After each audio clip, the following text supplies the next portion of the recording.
Okay, let's see if we're recording here. Looks like we are. I'm seeing little lines move. Alrighty. Oh boy. Well, this might be an enormous mistake, but maybe it doesn't. Maybe it turns out to be something kind of fun.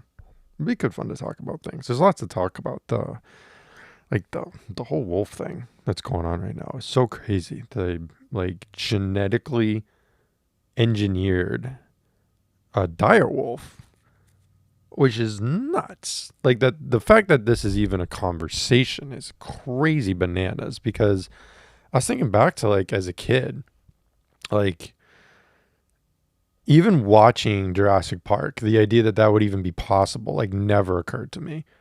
And now it's legitimate, but is it even the thing? You know what I mean? Is it even the thing?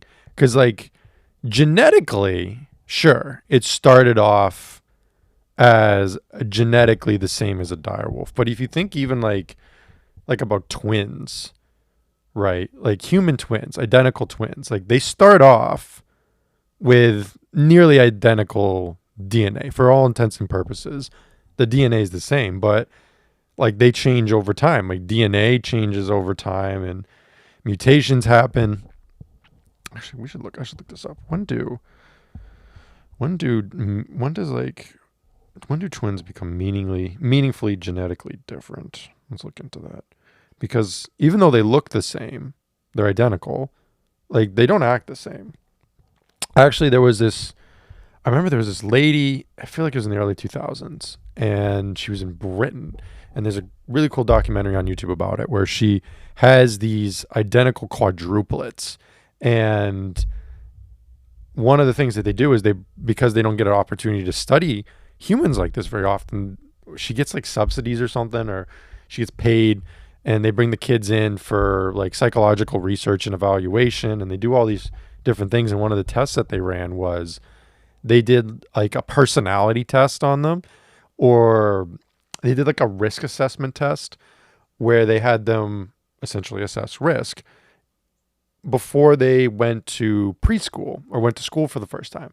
So the only people they've really been around are their parents and each other. And their parents did a decent job of trying to treat all of them the same. And what they found was that there was maybe a little bit of difference, but mostly they were all the same. They were pretty much all the same people. And then you put them through even just a year of kindergarten, and they're completely different human beings. All of them have already started to adapt and adopt their own unique personality traits. And some of them became more risky. Some became more risk averse. Some of them were more social. Some of them weren't more social. You see them all go off in four different directions. And they even meet up with another family from Wisconsin or something that had four identical triplet girls. I believe both sets were girls. And they were all very different and very they're much their own person, even though they look the same. So with these wolves, even though they look the same, do they think the same as dire wolves? Because I'm trying to think of for lack of a better word, surely dire wolves had culture. And I'm sure it's very similar to, I think they used a gray wolf for this. I'm sure it's very similar to a gray wolf, or there's lots of similarities. At some point they were the same thing, but the dire wolf, the artifacts that they used for it, the spacing between them was almost 60,000 years. And I would think that even the dire wolf skull from 75,000 years ago, if you take that wolf and compare it with the dire wolf tooth, the dire wolf that gave them the tooth that was 10,000 years old or whatever, those are probably very different dire wolves as far as, how has their hunting patterns evolved? How has their food that they eat evolved? As megafauna was dying off during the Younger Dryas period about 12,000 years ago, one is pre-Younger Dryas and one is post-Younger Dryas. And that's a big adjustment where I would assume a lot of the animals that they hunted are gone now. And so they have to adapt and they have to adjust. So even those two wolves are probably not even the same dire wolf, or would give you very different understandings of how dire wolves were and how they operated. And now you have this new dire wolf that genetically is the same, yes, but it has no other dire wolves to really learn from. So, in the sense of like an ancient wild dire wolf, and I know Paul Rizzoli agrees. I saw he posted like a meme on Instagram. Let's see if I can find it. Paul is for anyone who doesn't know, Paul is the founder of Jungle Keepers, and he does a lot of Amazonian conservation, and he's great. He's a super cool guy. He's done a lot of cool things, and he's a great Instagram follow. He posts so many cool videos and just like out in the Amazon and places that are like you see him walking and you're like, when was the last time a human being was here? You know, like the Amazon's such a mystery where there was like at one point they think maybe upwards of 20 million people living there, and they cultivated just the natural beauty of, and I know Paul he's very big on like it wasn't man-made, it was cultivated. Like what was there previously was cultivated with just the most advanced composting, and now it's this huge mystery, like the lungs of the earth, and it's just so fascinating. And he's down there doing his conservation and wrestling with snakes and cutting himself with a knife. Apparently, he did that.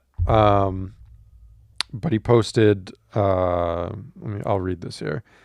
This is from Paul. Everyone is being fooled. It's the ship of Theseus with no water.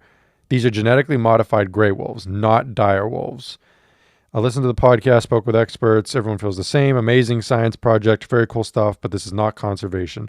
There's a lot of amazing work being done to save species and ecosystems all over the world. This direwolf thing is just sci-fi clickbait, and it's robbing so much money that could be used to actually conserve the species we have here already in more effective and impactful ways. These people talk about productionizing species. They are cloning dogs for rich people who can't let go of their pets, and in doing so, exposing a terrifying gap in basic logic. They don't get it. You can't clone grandma and expect the meatballs to taste the same. It's a copy of grandma, not the woman you love. Same goes for these animals. Yeah, that's essentially what I'm saying with the twin thing of like, there's this whole mental, like conscious thing that you can't just genetically imbue into the dire wolves. You can't, genetically give them all of the same culture, dire wolf culture, for lack of a better word, that the old dire wolves had. In the same way that like, you could clone me, and that clone of me is not going to turn out the same in the same way that twins turn out to be different. So like, is it a dire wolf? Actually, I would say maybe it is. I would say it's not the old dire wolf. It's not the original dire wolf that we're used to having, or that we know about. Not used to having because they've been dead, but it's not that. It's like a new thing. In the same way that like, a golden retriever isn't the same as a Labrador retriever, or, when they made pugs through breeding, like that's now a different thing. So I would be okay with them classifying it under direwolf, but there needs to be a distinction between this direwolf and the direwolves of old. Like it's a cool headline for sure. And the technology is insane. The fact that we have this technology, like it's crazy to say this, but bringing back the direwolf might be the least interesting thing about this story. It might be the least interesting thing about this story. The CRISPR technology that they used the implications are insane. Like, let me look this up because I want to get the name of the disease right.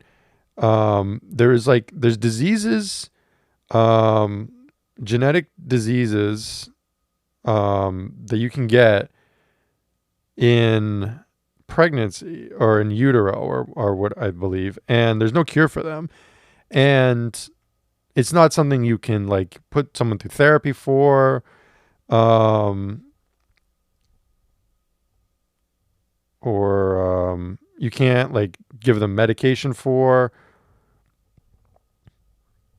Let me a second. I'm gonna Google this. I'm trying to remember the name of it. I can't remember. Um, Huntington's disease. That's it. Huntington's disease. So, Huntington's disease is like it's a fatal genetic disorder that basically causes people to like it causes progressive breakdown of nerve cells in the brain. And so these people get like uncontrollable movements and spasms, and they have tons of psychiatric issues, and their cognitive behavior declines, as you can imagine, with nerve cells going down. And there's no treatment. There's no way to stop it. There's no way to slow it. Like once it starts, the clock is ticking down, and you're basically going to suffer for the rest of your life and die. And all they can really do is they can give you some medications for mood and movement problems, but that's it. And that's it. But if you have the ability to use CRISPR to go in and change the genetics on it to stop this from ever manifesting, then why wouldn't you? Like, you don't need to go in and play God. And I don't think we should be playing God. I think this is a super weird area of science. Like the fact that it's so crazy. It's just so crazy to think about. Like we grew up on science fiction movies like Jurassic Park and I, Robot and all of these other crazy movies. And now we're like starting to like dip our toe into the deep end of this technology and of this science. And we have a lot of people that are, we're thinking about it and we're saying a lot of the things that need to be said, but it still feels like we're bowling ahead with AI, with this CRISPR technology. And like, they can always point to things like Huntington's disease and say, yes, like if we can get rid of this, nobody would disagree that this is not a net benefit. There's no reason for us to not do everything we can to get rid of Huntington's disease. It's absolutely awful. It's very rare, thank God, but it's absolutely awful. But then they use that as a vaulting mechanism to justify using the technology in other places. It's this, they do this all the time where they point out all of the good things they do whenever you bring up the bad, and they never address the bad.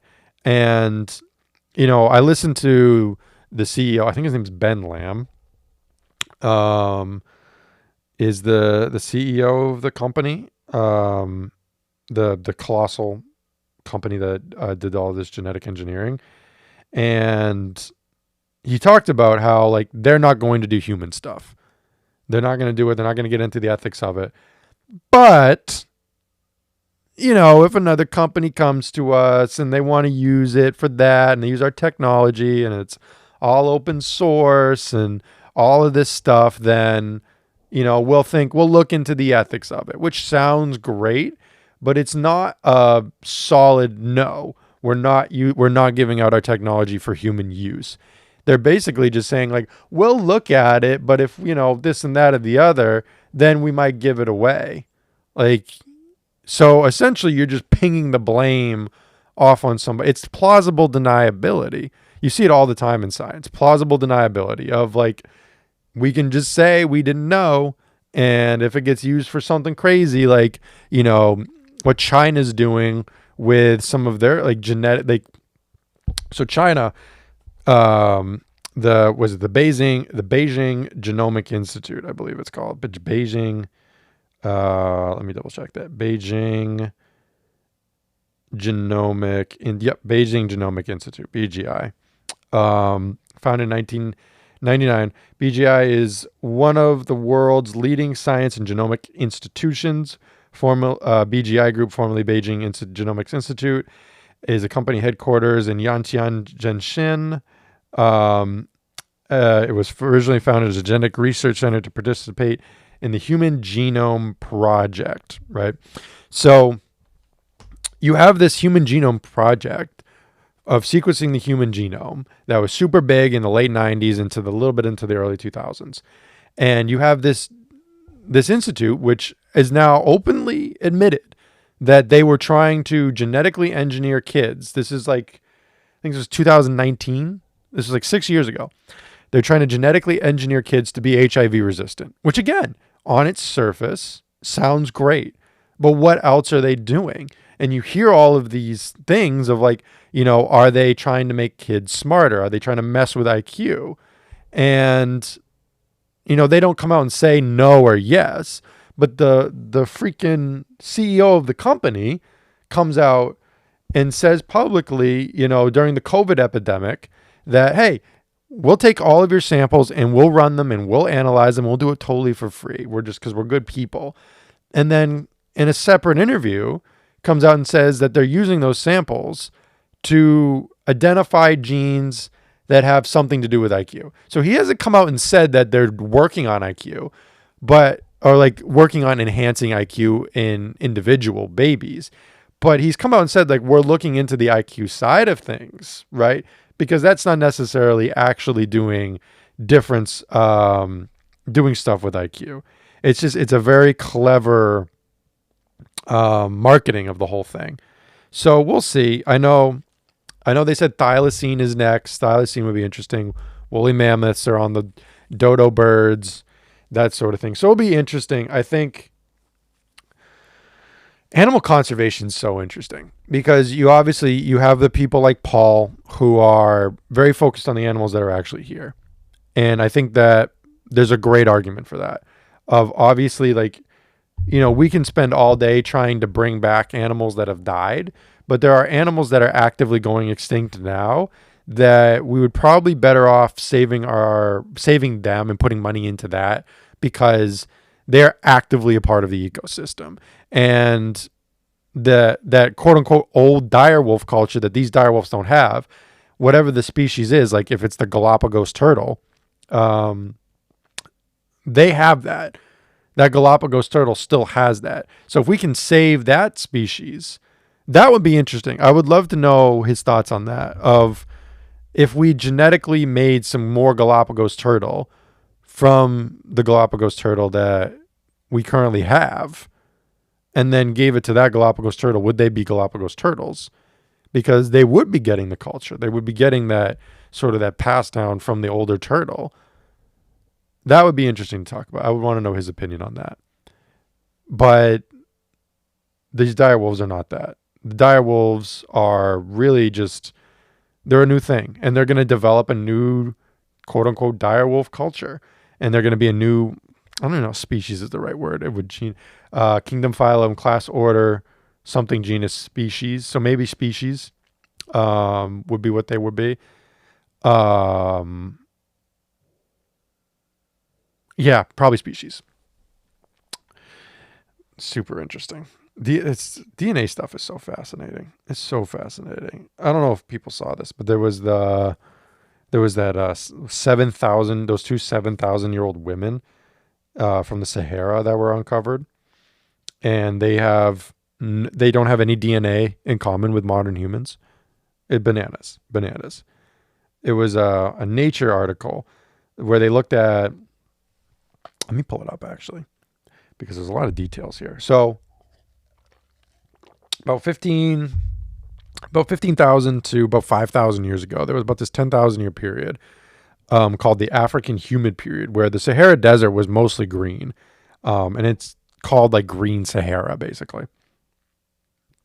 And it had large water bodies that a lot of humans were be around, supporting big populations. If you actually go and look on Google and you go to Google Maps and you go to satellite imagery where you can see the actual pictures of Earth, and you don't zoom in too much, but zoom in just enough over the Sahara Desert, and you can see these lines in the Sahara. You really see them in the Western Sahara very well, but you can see them in the Eastern Sahara too. You see these lines where it looks like lines on the beach.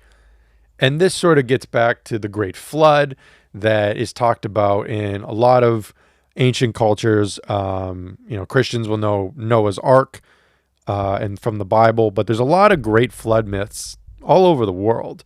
And you can sort of see the lines, and just because the desert sands look like a beach doesn't mean there was a flood, but it's great evidence that there was probably large amounts of water there So when we talk about these large bodies of water during the Green Sahara, I would guess that those are the locations of them without knowing. That would make the most sense to me.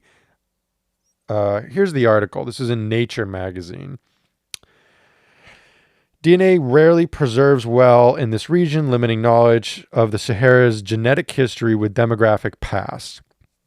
Here we report ancient genomic data from the Central Sahara obtained from two approximately 7,000-year-old pastoral Neolithic female individuals buried in the Takakori rock shelter in southwestern Libya. Takakori. This is actually a sick rock sculpture for anybody who knows this. If you've ever seen like Avatar: The Last Airbender, there's an episode in season 2 where Aang is looking for Appa, and he gets into this big rock, and there's a bunch of bees, and they attack, and like that sort of thing in the desert. Think that it's really beautiful. Takakori rock shelter. It's huge. How big is the Takakori rock shelter? Let me see if I can find. During Holocene, humans occupied the site between 10,070 cal BP and 4,650 cal BP. I don't know what cal BP means. What does cal BP to BC mean? Calibrated years before present. Oh, okay. Cal BP refers to years before 1950, the reference year for radiocarbon dating. Okay, so we subtract from 1950. Interesting. So they were there from 1950 minus 10,170, which would be minus 5,000. So about 5,000 BC up until like pretty much close to the turn of the millennia, it looks like. Interesting. One of two sites with the earliest evidence of plant processing and pottery have been found. Interesting.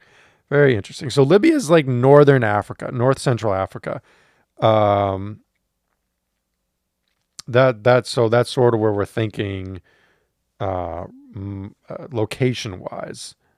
And the rock it's gorgeous. You should everyone Google picture.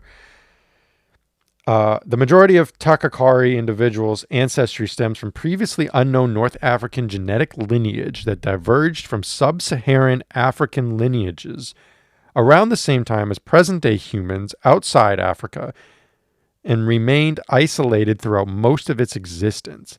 Both Takakori individuals are closely related to ancestry first documented in 15,000-year-old foragers from Taforalt Cave in Morocco, associated with Ibero-Maurussian lithic industry and predating the African humid period. Okay, so what does that mean? So they're very closely related to 15,000-year-old foragers from a cave in Morocco, Taforalt Cave in Morocco. So more closely associated with Ibero-Maurussian lithic industry. So predating the African human period. So obviously if it's 15,000 years. So the previous thing. The Ibero-Maurussian refers to the late Paleolithic tool industry and the people who used it found in North Africa, characterized by microlithic bladelet technology and dating back to the late Pleistocene. So between 25,000 and 11,000 years ago in Morocco, Algeria, Tunisia, and evidence also found in Libya. Bladelets. Interesting. Microlithic bladelet. Oh, so it's rock. Okay, so it's these little rock things. Interesting. So it's like spearheads, basically. Interesting. Or sort of like the necklaces, those little almost some of the stuff necklaces.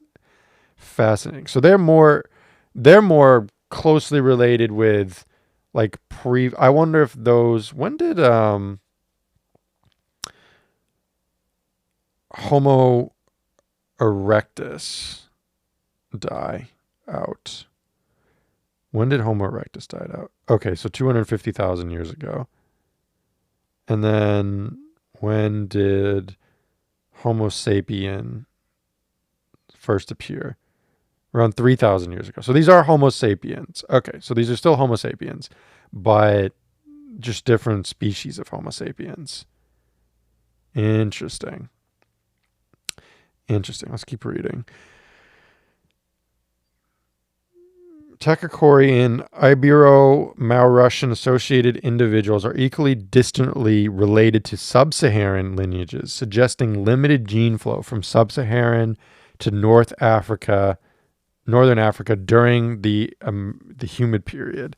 In contrast to Telferat individuals who have half Neanderthal admixture of non-Africans, Takakori showed 10 times less Neanderthal ancestry than Levantine farmers, yet significantly more than contemporary sub-Saharan genomes. Our findings suggest that pastoralism spread through cultural diffusion into a deeply divergent, isolated North African lineage that had probably been widespread in northern Africa during the late Pleistocene epoch.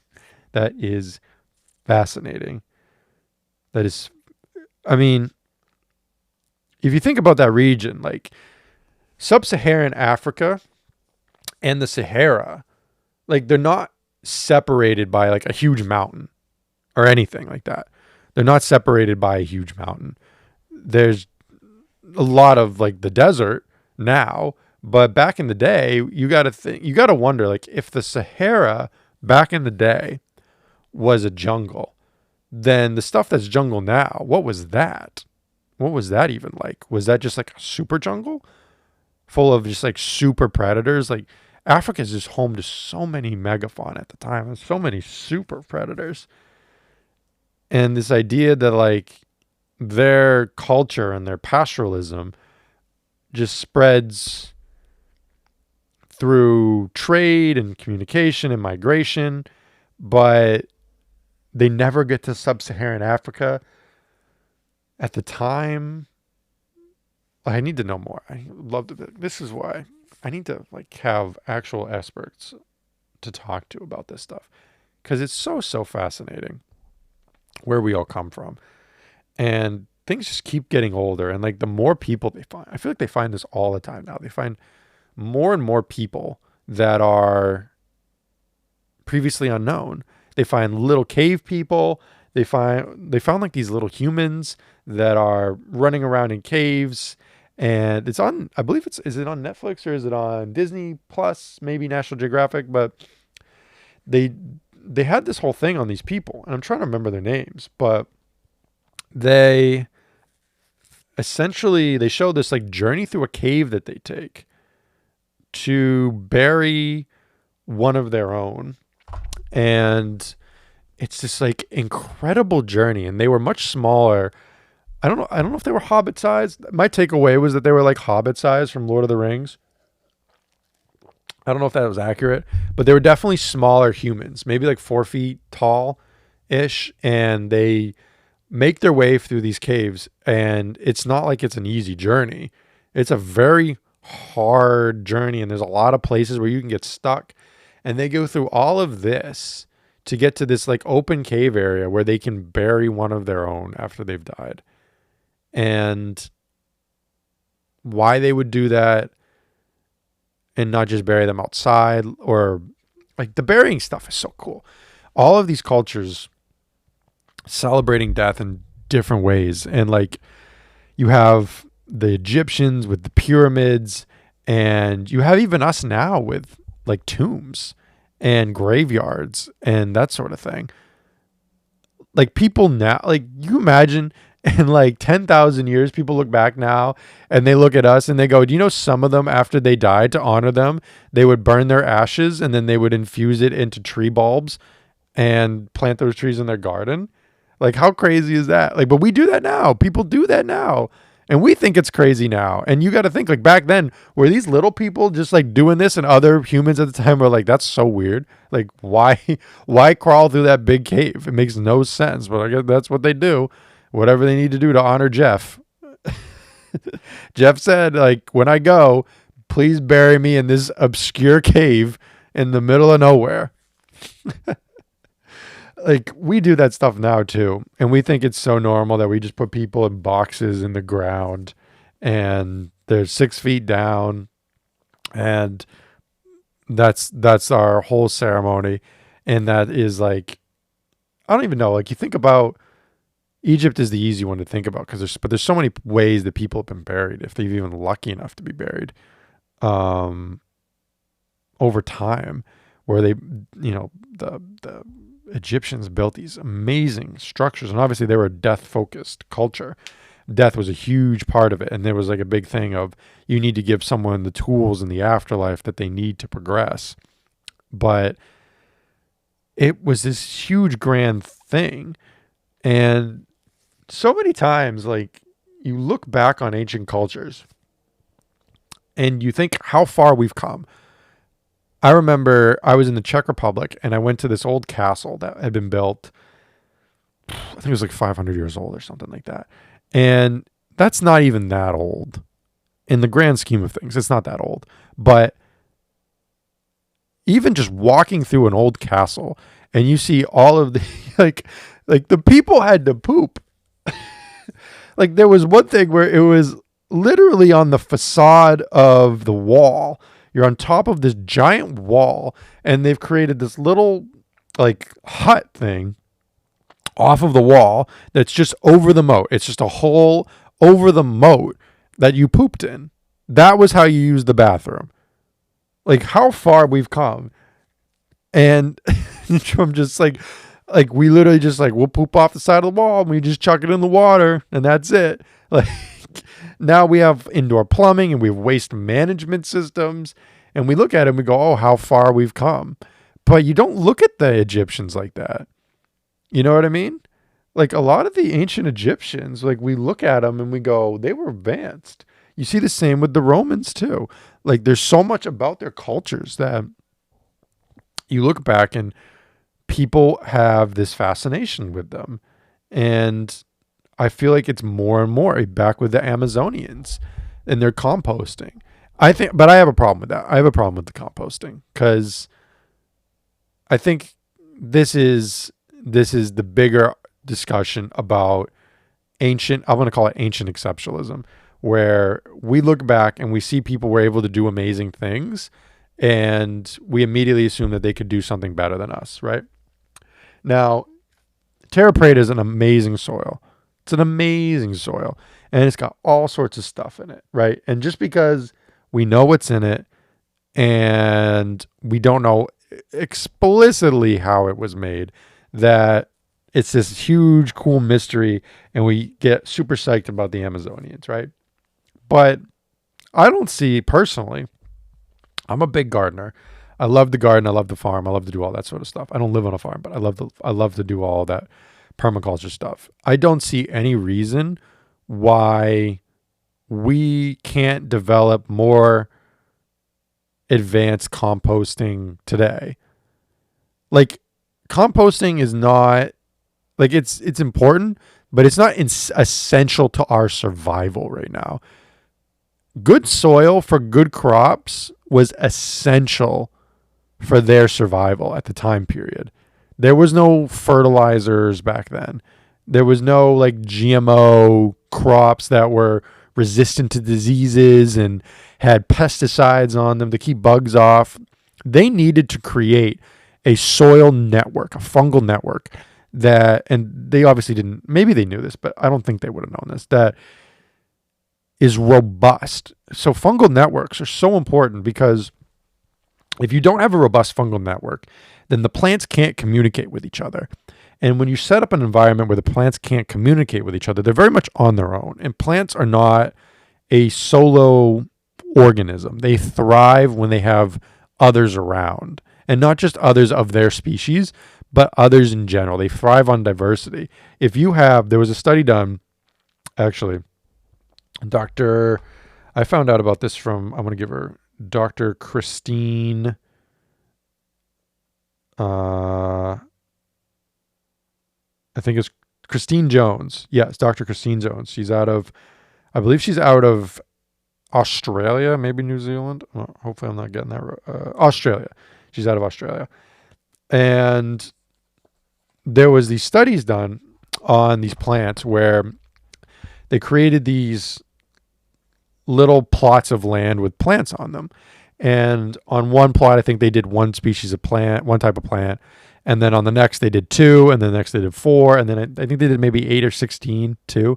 So you're talking about different types. So you have like a tall grass and a short grass and a legume and different types, different species of plants, right? And I believe at some point during this experiment, right, there's a big flood. And these plots of plants are right next to a river, like less than 100 feet, maybe 50 feet away from this big river. And this river floods, and it floods all of these plots. And they're thinking, oh, like the experiment's donezo. But what they found was that in the aftermath, the plot that had one plant, that was wiped, got destroyed. But the ones that had more diversity actually were okay. And one of the things that they discovered was that if you have a plant that's drought tolerant or drought resistant, does very well when there's not a lot of water, and then you have another plant that maybe is not as resistant and needs more water, in drought conditions, the drought tolerant plant will share its bacteria with the other plants and will share the information with the other plants on how to be more drought tolerant, and it will make them more drought. I'm not explaining this as well as Dr. Christine. She'd give you the real solid science, but this is the gist of what it is, that they would share the bacteria, that the bacteria would help these plants be more drought. And it's the same with a flood. If you have a plant that's very tolerant of floods and you have other plants that aren't, if you have an area where you're trying to plant plants and you know it holds water, if you get plants that do well in there and you create a robust fungal network through, endomycorrhizal fungi, ectomycorrhizal fungi, iricoid mycorrhizal fungi, maybe a little less, more endo and ecto, that's going to hit the biggest group of what you need to hit. But if you hit all of the mycorrhizal fungi and you create the diversity in there, now these plants can talk to each other and they can play off of each other and they can benefit from each other. And then just makes the whole ecosystem way more resistant to pests. Plants can warn each other about pests. They can warn each other about diseases. And then they can do the stuff that they need to do to prevent themselves from getting it. So if you're the Amazonians, your life depends on this. Your life depends on these plants being able to be tolerant to diseases and being able to be tolerant to pests as much as you're able to do. And they probably, I'm sure, actually, let's look this up. They probably had some sort of pesticides that they used. Did the ancient Amazonians have pesticides? I'm sure they did. Had some version of it. But they have to be replenishing nutrients into the soil to keep the soil healthy. So this composting that uses ash and clay pottery and bones and animal poop and whatever else is in there, they need that. They need that in order to have any chance of survival. And so if you take an entire civilization of up to 20 million people and you put them in a position where they need to have compost, then they're going to create some amazing compost. And what I'm saying is, I don't think we should look at that and go, oh my gosh, like, how did they do that? We can't do that. Like, it would be great to know how to replicate it, but also let's be innovative with our composting. Let's get creative. Let's try stuff. Let's do, let's mess around with our own pottery and charcoal and compost and bones and, lizard poop and whatever else we need to do.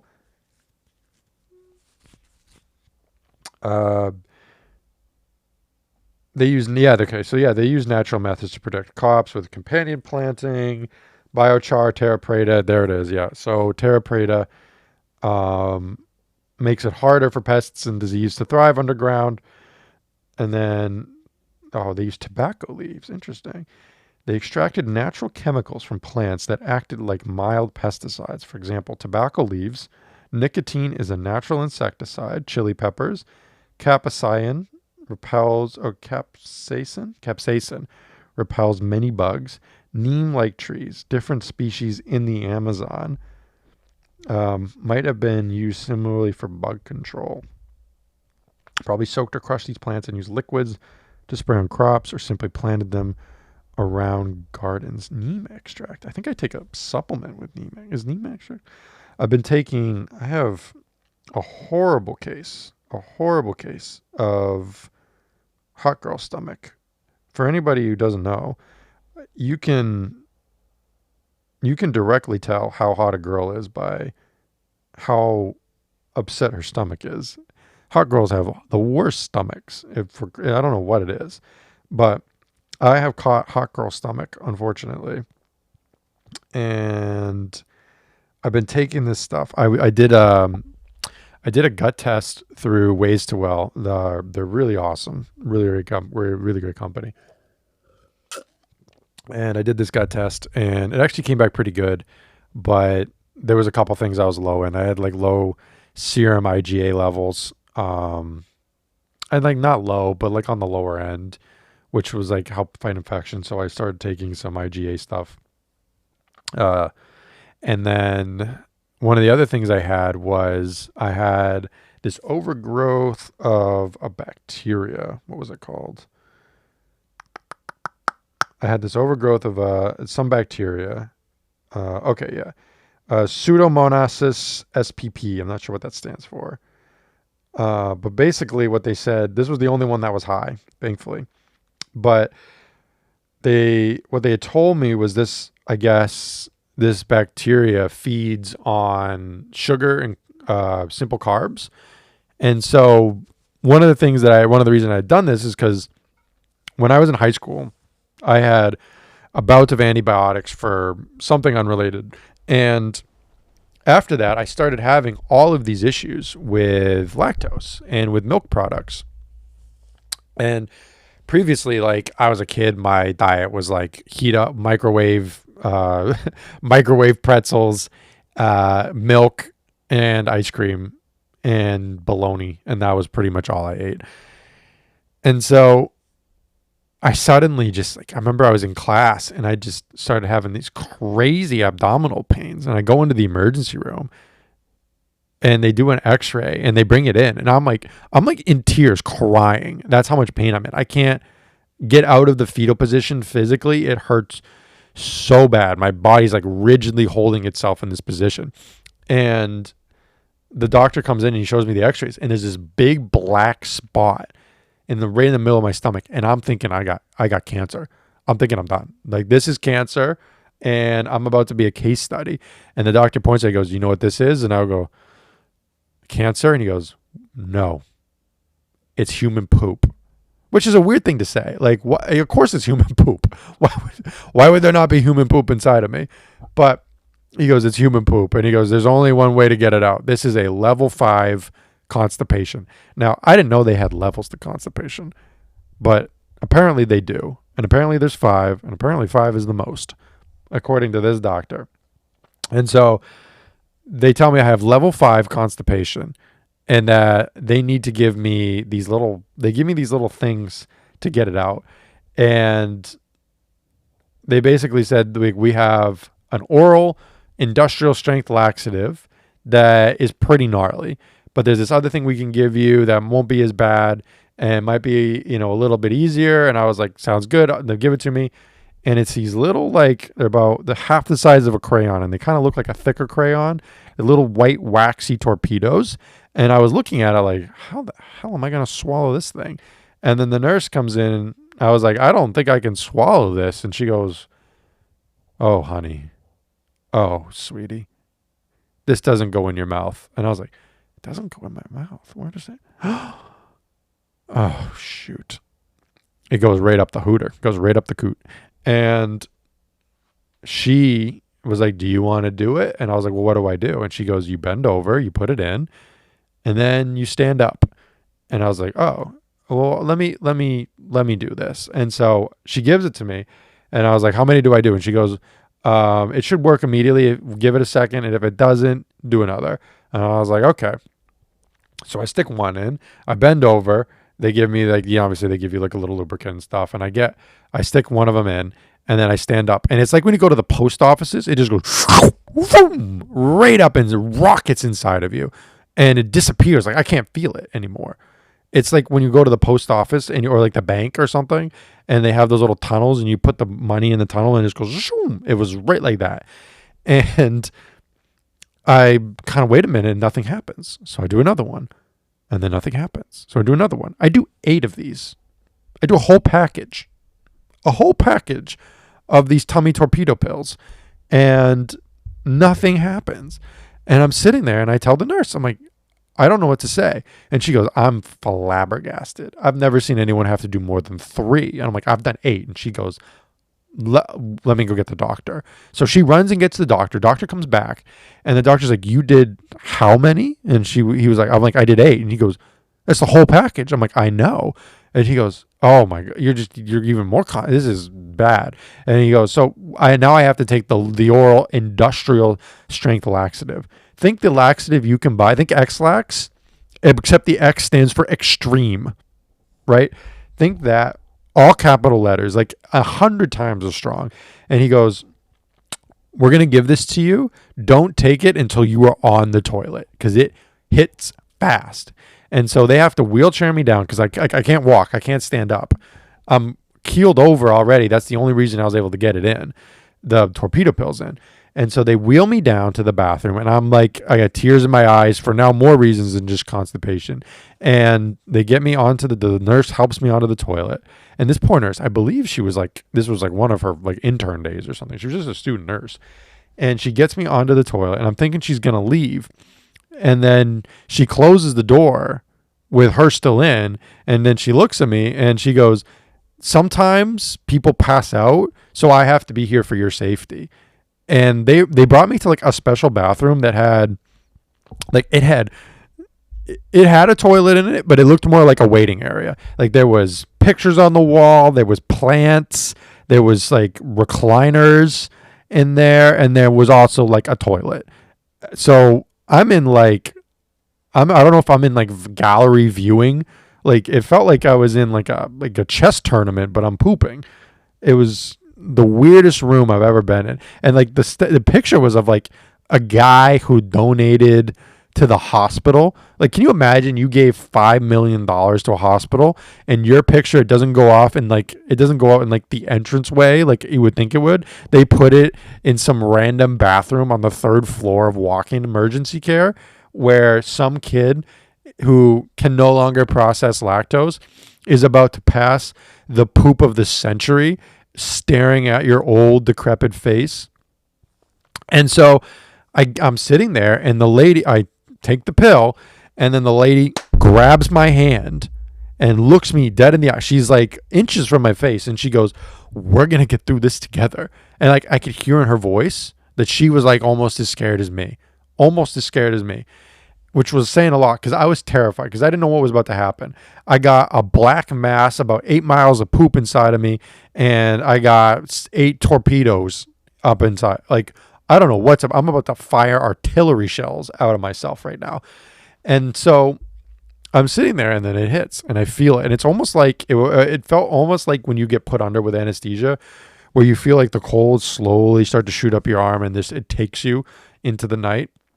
I felt that, like, I felt the sensation like in my middle of my chest, slowly starting to move down, and I felt the pressure building.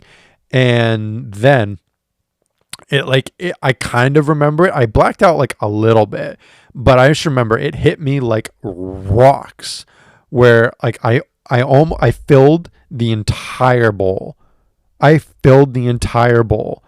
And this is why they say like some people almost pass out from it, because there's so much moving through, at such a time that sometimes it overstimulates men's prostates and they pass out. That was why.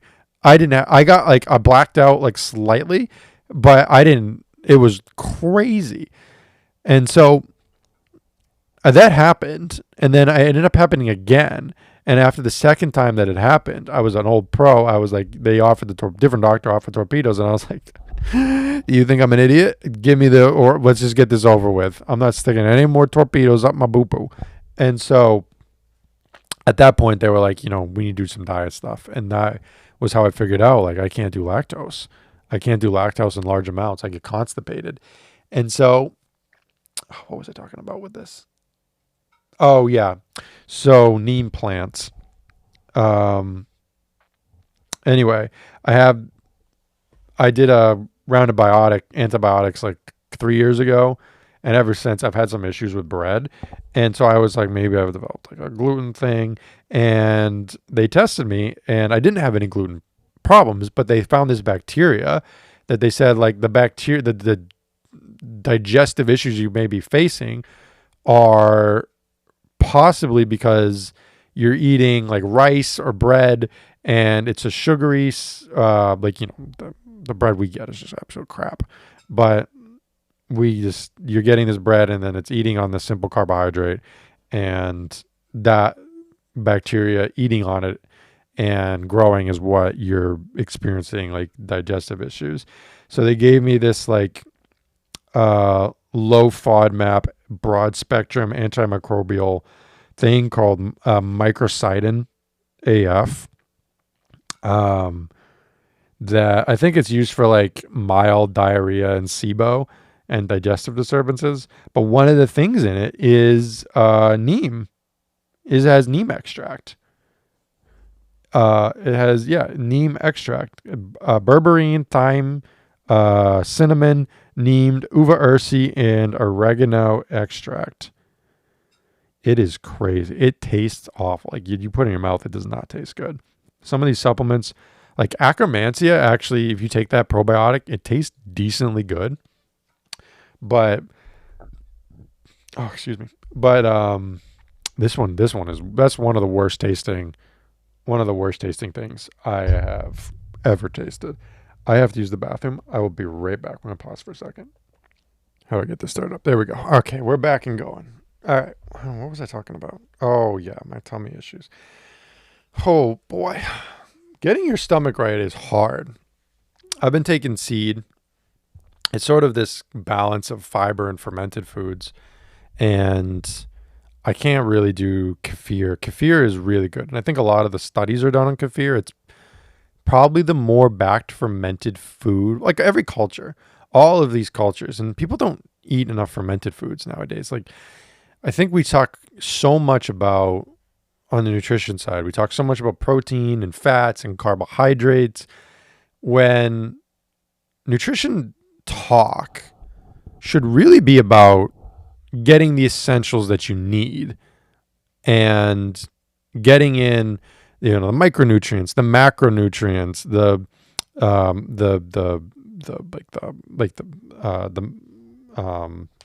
like salt, and getting in sodium and potassium, getting in magnesium, getting in all of these different components that your body needs to function. And I see with supplements all the time, and I've been on a huge health kick the last 3 years, especially because I got so sick the last 3 years in battling, like, whatever I've been battling, the mystery stuff, trying to just feel better. And I think the approach to supplementation has just become so, like, there's so many options, and there's so many different purported benefits of so many different things, and verified benefits too. There's so many things that have verifiable benefits. Like, if you are vitamin B deficient and you supplement vitamin B, it will legitimately change your life. It is legitimately life-changing. For me, being up in the north where we have long winters, and I'm not getting a lot of vitamin D production from the sun because there's not a lot of sun. And I'm not getting vitamin D from milk because I can't drink milk because of the whole story I just told you with, pooping torpedoes out of my butt. But I have to supplement vitamin D. And in order to properly supplement vitamin D, I have to properly supplement vitamin K, and I have to properly supplement magnesium to get optimal absorption. And I have to hone in how many units. Like, do I just need 1,000 units? Do I need 2,000? Do I need 5,000? Do I need more? And it's kind of a guessing game, but I started with 5,000, and just doing that, it's so powerful for your body in staving off like seasonal depressive disorder and so many illnesses. Like, since I started doing that, the number of times I've gotten sick I used to get sick during the winter every single year. Like, every single year I would, it would get to like November, December, and then I'd start like, oh, okay, here we go. Like, the sniffles start to come, and you wake up one morning and your throat's a little dry, and you take a little swig of water, and it kind of hurts. It doesn't go away, and you're like, oh boy. And I get this symptom. I don't know if other people get it. My mom gets it too. But my skin starts to hurt. Like, that's how I know I'm really getting sick, is my skin will start to hurt. And that will happen. I'll be like, oh, okay, we're going to be out for a couple days here. But since I started taking like the vitamin D and the supplements and all these other, and a few other things to take, N-acetylcysteine, taking liposomal vitamin C, 500 milligrams, taking these other things, and really making a concerted effort to try to get out into the sun and get sunlight when I can, especially during the winter. And you just don't get sick as much. Like, NAC doesn't really prevent you from getting sick, from my understanding. But if you get sick, it's a really good one to have. So this is one that I'll take during the late fall into the late spring, during like that quote unquote flu season. Because if I get it, it really helps diminish the amount of symptoms and how bad it is. And it also decreases how long I'm sick. So, for instance, I think like a couple months ago, I was like a little bit under the weather. There's so many stuff going around right now. Like, there was one of my friends had like this crazy gastrointestinal thing. And like, my sister got sick and my dad got sick and a lot of people got sick. And I was around them, obviously. And there was just so much stuff going on with flu and with COVID and stomach viruses and norovirus, I think it was called, and all this other stuff. And there was a day where I woke up and my Whoop actually clocked it. I have a Whoop strap that I wear, and my Whoop clocked that my skin temperature was a little elevated by a couple degrees one night. And that is a sign that your body's trying to fight something. And so I was like, oh boy. So I just loaded up high dose of NAC, and I took it every single day. And like 3 days later, I was good to go. It was literally like 3 days later. It just kicked it so quick. Now that's just me. But it's definitely a very useful tool to have in your back pocket. There's really no risk, and there's only upsides of shortening how long you're sick for. And especially with like lung respiratory stuff like the flu or a cold, it's fantastic. And it really helps open up your sinuses too. I use these Care One drug-free nasal strips, extra strength, that really help open up things too, so you can get more air in. And then, where is it? I have like a nasal spray, like I forget. I think it's Arm & Hammer, but it's like one of the nasal sprays. I have, at the time, I had Hypertonic, I think. Whichever one had the higher salt content. I think it's Hypertonic. Now I have Isotonic. So the Isotonic is the one that has salt and saline and like that sort of stuff. That's in a ratio of closer to what your nose normally has, whereas Hypertonic has higher salt. So if you're super congested or things are really, really, really dry, then that can help break it up, is my understanding. I don't know about Hypotonic, what the use of that would be, of having less salt. Maybe if it's just like too irritating, Isotonic or Hypertonic. But the Hypertonic definitely stings. That one definitely stings when you put it in a little bit. You don't want to use that one too much. But you do all of that, and colds and flus are really not that bad. Really not that bad, especially if you're, if you're healthy and you're fit and you're doing all this stuff you're supposed to be doing, and you don't have like extenuating circumstances or anything like that. It's really not that big of a deal, and it's probably pretty good for your immune system to be fighting stuff off every couple of years at least. Just do a bout, make sure it's working right, that sort of thing. Obviously, if you have other issues, that's a different thing, and you need to possibly take other measures to prevent yourself from getting sick or to treat yourself if you're sick. But at least for me, my lungs are. I got COVID hit me in my lungs for whatever reason really hard, and I've still not understood totally why that was. Because I've gotten it other times and it's never been the same since. But the only time I got it that it was actually like bad was the first time.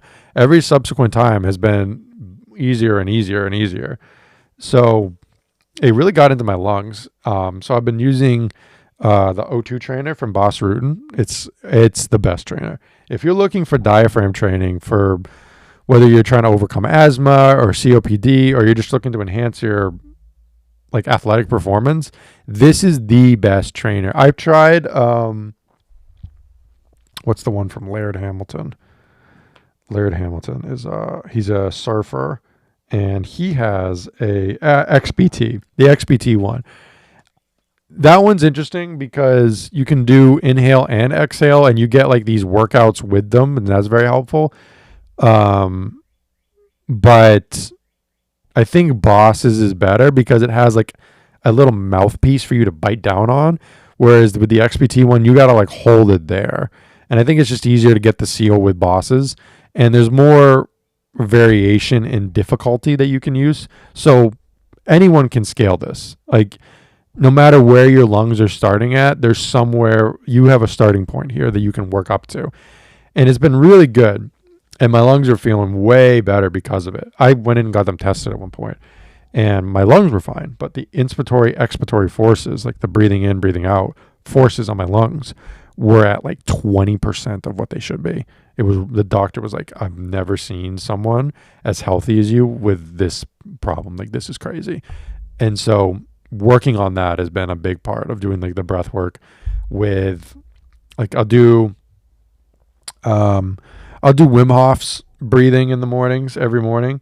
That really wakes things up and gets things going.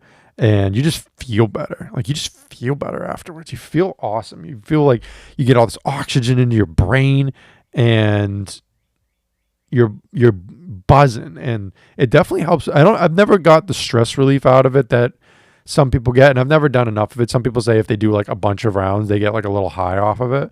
I've never done that, but I definitely get like the energy boost. Or if like in the middle of the day, you just need to get going, this is a really good one to be doing. And I just added, I have apparently the heart rate variability of a dying grandmother. And so I needed to do something for my heart rate variability. And through Rick Rubin, I found this YouTube video that's just, you follow it along, and it's called Heart Coherence Breathing Exercise, where you breathe in and you breathe out at this rate that it's kind of like, it's not a natural rhythm that you would breathe at. I think you're only taking 5 or 6 breaths a minute, but it was supposed to be really good for your heart rate variability. And like I said, mine was, I had about as much variation in my heart rate as these direwolf things have. So I do it, and I do it like twice a day for like 7 minutes. And that first night, my heart rate variability went up, which is good. It went that direction I wanted to go. Went up like 15-20%, which was crazy. I went from outside of normal into the normal area for my age. Now, it's still a lot lower than I would like it to be. And obviously there's some genetic variation, but like between all of that breathing exercise, like you just recover so much better when your heart rate variability is good. And it's just such a good marker for overall health and heart health. I have like a genetic thing where I have high lipoprotein A, which is not a death sentence. A lot of people here, they have high lipoprotein A and they think this is a death sentence. It's not a death sentence. Okay. It just means you're at a higher risk. But there are plenty of people with high lipoprotein A and plenty of people with high cholesterol in general that live to be quite old. This is like the paradox of it, of almost every centenarian studied has very high cholesterol. Like we're talking in the 300 or 400s, right? And now they obviously have other things going for them that are probably protecting them. But, I have high lipoprotein A, but I also have a blood type that is anti-clotting naturally. And I have a few other things that are going for me that are preventing clotting. And so, I'm almost 30. And when I went into the doctors and I did a CT angiogram, which is sort of like a CAC score, calcium score, where they look at how much plaque is in you, except they can look at soft plaque, not just hard plaque. And I have none, 0. So I'm not going to have any plaque related issues at all. I can still get like a stroke from a blood clot, but I have, I take a thing called nattokinase. I think I take a specific version of it called NSKD, I believe it's called. Let me look at that. NSKSD maybe? SD, yes, NSKSD, which is just a certain kind of nattokinase for, and it helps with like, it basically helps you, it helps with fibrin. There's many clinical studies that show that fibrinotic acid anticoagulation properties of NSKSD. So it's very good in preventing and degrading potentially harmful blood clots in your system. So this is something that like, you don't want to take too much of it. I think you take like 100 IU every 12 hours is some of the protocols. Like that's the max protocol. I take it once a day before bed. And I also will take it if I'm like flying that day or something, or I have like, I'm doing something that for whatever reason puts you at like a higher clot risk. It's just an easy thing you can take to help your body, combat all of that stuff. And it's just one less thing to worry about. If that's something that you're interested in. But I think getting back to my main point was there's so many supplements that can do so many cool things, like some of the ones I've laid out. And that's not even close to all the ones I've taken, like, hydrogen water, methylene blue. There's so many cool things you can take that have so many cool potential benefits. But you forget that there's supplements, that they're not exercise, they're not diet, they're not sleep, that you're supposed to try to do all of those well. And then if there's still issues, then you can get into the, what can I add here? Do your normal life, get your blood work done through Waste to Well or through Function or through whoever, Merrick Health or whatever, and look at where you're deficient.